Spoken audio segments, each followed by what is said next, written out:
Hey, it's Mac and Gaydos. Oh, hello. We're here in the studios. We're enjoying a decade of Mac and Gaydos, 10 years of being on the air.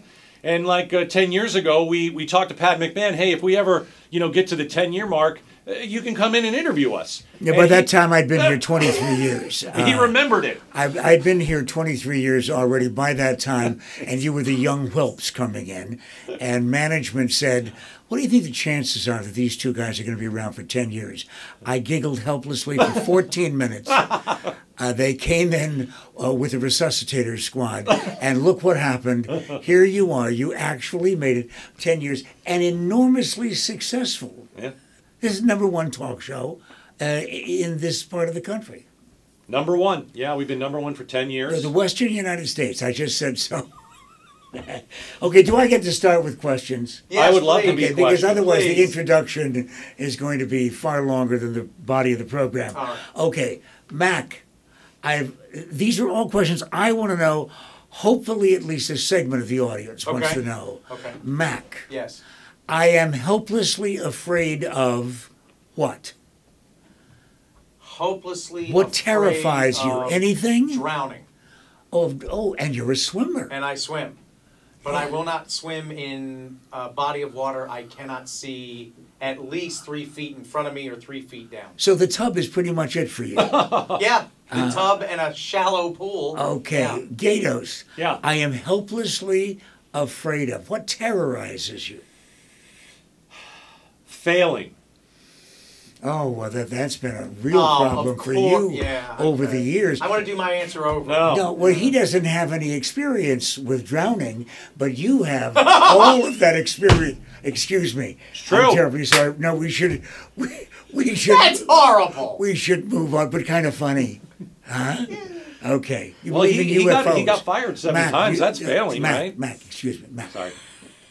Do you believe in UFOs at all? No. Even the remotest possibility No.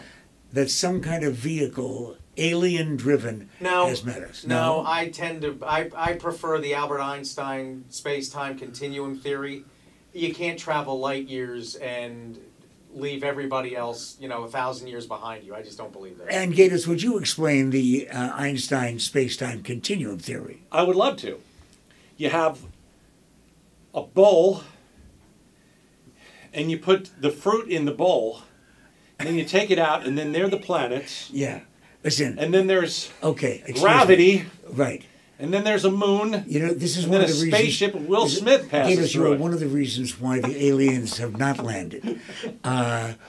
So tell me, do you believe in UFOs? The possibility? No, not at all. That's interesting because both of you have a lot of imagination. Both of you involve yourself in the possibilities of things, and it's interesting that you absolutely not at all. I think we're it. How sad. I know. One person no longer living that I really admire. Mac? Malcolm X. Why? Malcolm X is the quintessential American redemption story. And they killed him at the end. I think that's going to surprise a lot of people. I think so too. I tell everybody, the autobiography of Malcolm X changed my life. Yeah, and it surprises me because of your involvement with the Caucasian Awareness Society, because you are the whitest human being I have ever known. That's not fair. In my life. I have 2 Hispanic children. Doesn't that count for anything? Yes, right. And they love Rush because of Daddy. No, they don't. Turn it off. Gaydos, one person no longer living Yeah. that you really admire that's as interesting as Malcolm X. My grandfather.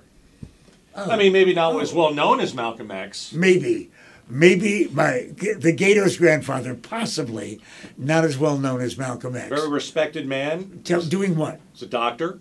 Yeah. The guy always showed up, always came over, always wanted to see us every day if he could. So he was a loving family Loved member. it, yeah. Took us to all the football games, and I think, he taught me a lot about family. You show up, you go, and you want to be with people, and I think that's what my grandfather taught me. The one thing that I noticed about the two of you, in the studio now with you, rather than listening, Yeah. is that I'll ask Mac a question, And he comes up with an answer that's very, very provocative and controversial and chancy and risky, like Malcolm X.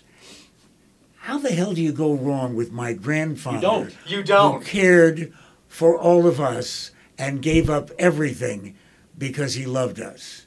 Yeah, I don't know. Maybe I just take it on a more personal level sometimes. You I don't could know. have said Joseph Goebbels, and at least Holy moly! at least had somebody that people would write in about. What did you want me to say? Arpaio? I mean, come on, man. He's not dead. He's not dead yet. Excuse me, and he knows where you live, and he knows that you just got your house painted. So all He I does. can tell you is that it's an interesting vibe. I'm just sitting here thinking, Malcolm X and my granddad. What would you encourage, Gaydos, what would you encourage your kids to do that you didn't do? Is something that either eluded you, something you wanted to do, you never got around to doing, but you really would encourage your kids to do? Easy. Have kids.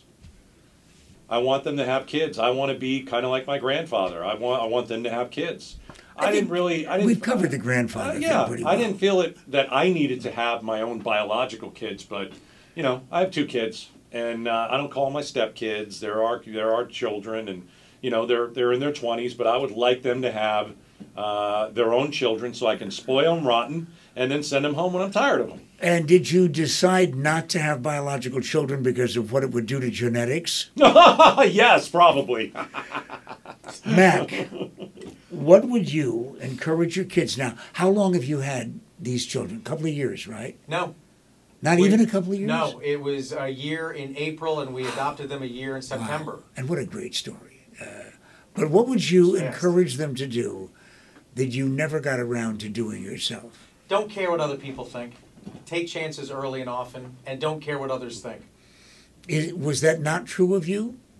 Oh no! I mean, I didn't leave Maryland until I was 30, and then I discovered there's a whole country out there. I mean, I didn't take chances in high school or college or because you listened to other people. Oh, or yeah. You listened to their opinions of you. Right. Yeah. I mean, my parents were basically, you're going to be a doctor, a lawyer, a pharmacist, and I knew I didn't want to do that, but I didn't take a chance until later and got into radio. Radio's not my first profession. I didn't go to school for it. I didn't get a job in it for a couple of years out of college. And you wanted to do what? What? When I graduated college? Well, what were you studying in order to be a... Oh, I wanted to be a writer. I wanted to be like a features writer, write for Esquire, write for... A print writer. Yeah, print writer, yeah.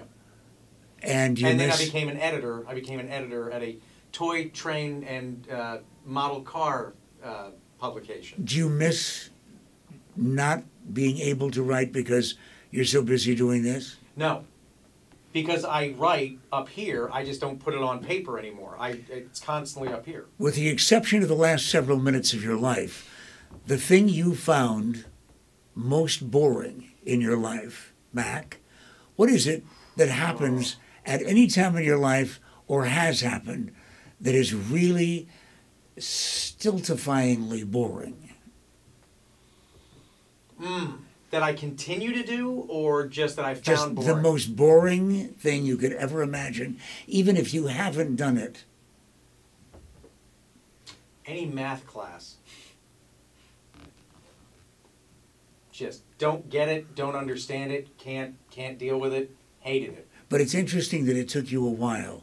You're a fast-thinking person. Yeah. And it took you a while to think of anything that is really Well, I try to boring. avoid boring stuff all the time. That's Like all math. I try to do.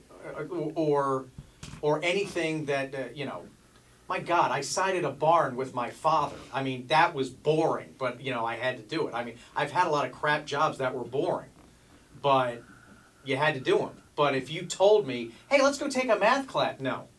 Well, at least this explains then why it is that the IRS is in regular contact with you. Yes, they are. Because, no, they're not. Because of the absence of any interest Right, in math. I'm asking you the same thing, Gaydos. Yeah. The thing that you find most boring that has not happened in this studio in the last few minutes. What happens outside of the studio with him? Before 2 to 6. That's boring? No. Oh, I mean, we're putting the show together. I mean, how's that boring? Don't be defensive. Yeah, why are you so defensive? Now you sound like my wife. No, because your wife is funny. Gaydos, what do you find? What did you ever find? What is really boring to you?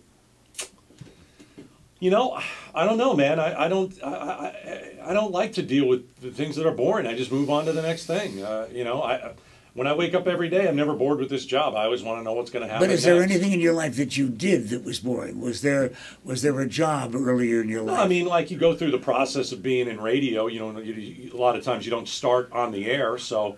You know, yeah, you do sports updates for 2 years. You find it a little tedious and a little boring, and you know maybe you're a producer for years, and you start finding that a little bit boring. And after 10 years in radio, there's no question about the fact that everybody in the audience knows that you're both independently wealthy. So, with unlimited funds, I mean, I'm talking about the kind of money that you hear about with people with one ticket winning the $326 million lottery. With unlimited funds, the one luxury item you would buy just for yourself. Oh. Don't talk about sharing with anybody in the family. What would you buy for Gaydos? We're in traffic. I would put a softball field in my backyard. Softball field in the backyard? Wow. Yeah, that's really funny because we've seen you play. And Mac? I'd buy a ranch in Wyoming. Where? Near Yellowstone. And what kind of ranch? An emu or an alpaca ranch. That's because of the fact that I believe that your family buried a number of other animals that were not large birds. Right. In the backyard. Hey, you know what? This has been so close to fun. We should do it again, maybe in another year. How about another 10 years? What about the 11th year? You think there's going to be one? We're on the 11th year, of course. Yeah, absolutely. Yeah, with one day. Boy, that's optimism.